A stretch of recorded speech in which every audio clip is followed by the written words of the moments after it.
History of Philippine Cinema. Get your snacks, relax, and the show will begin. January 1, 1897. The first film screenings in the Philippines took place on this day. The title of the films shown were Yun, Home, Ao, Chapeyu, Man with a Hat, Una Scene de Danse Japonais, Les Boxers, and La Place del Opera. The films were projected using the 60mm Gaumont Chrono Photograph projector at the Salon de Pertillera at number 12, Escolta, Manila.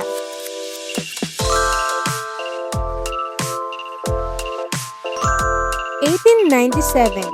In the same year, the Lumiere cinematograph was introduced in the Philippines by a Spanish soldier named Antonio Ramos.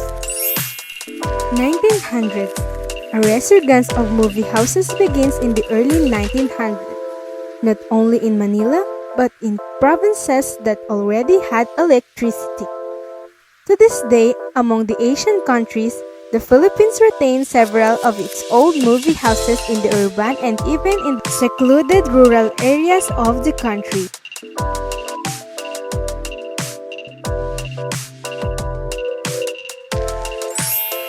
(1919). Joseno Pomoceno's Dalagang Bukid was released. Dalagang Bukid is the first Filipino silent film produced in the Philippines. Joseno Pomoceno became known as the father of Philippine cinema. 1930s. Film began to recognize as another medium of art. Stories from Philippine literature and popular theater were the main sources of storyline and characterization. On March 9, 1933, Joseno Pomoceno's Punyal na Ginto premiered at the Lyric Theater.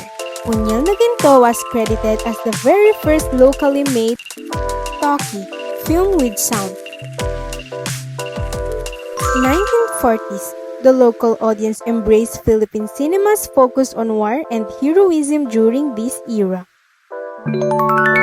1950s. Regarded as the first golden age of the Philippine cinema. Major Philippine production studios produced a slew of artistic and notable films in the 1950s, some of which have been internationally acclaimed. One of the most notable of these was Manuel Conde's Genghis Khan 1952, the first Asian film to be screened at the Venice and Cannes Film Festival.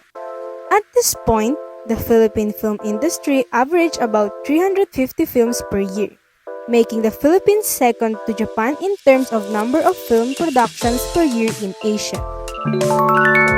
Filmmaking through monopolized studio system saw its end during the 60s as the era gave way to the new and independent film production outfits. Along with this promising change came the introduction of new and different film genres for local audience to explore.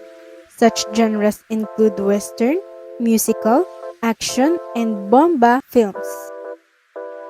In the early 1970s, propaganda films became rampant as the Marcos regime strove to certain their control and power over the country. The government created a censorship board that would regulate films and ban those who criticized administration. The second golden era of Philippine cinema transpired in the late 70s despite the government's censorship mandate. 1980. Despite the government's censorship mandate starting in the late 70s, the 80s was the peak of the second golden era of Philippine cinema. Notable films and filmmakers that pushed Filipino cinema during Tinimbang Ka Ngunit Kulang by Lino Broca, Himala by Ishmael Bernal, Burlesque Queen by Celso Ad Castillo, and Tatlong Taong Walang Diyos by Mario O'Hara.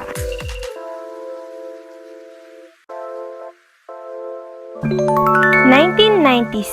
In spite of the promising new wave of independent movies and filmmakers, local production companies resorted to producing hastily made, low-quality and formulaic films due to increasing production costs, extremely high taxes, censorship, and piracy.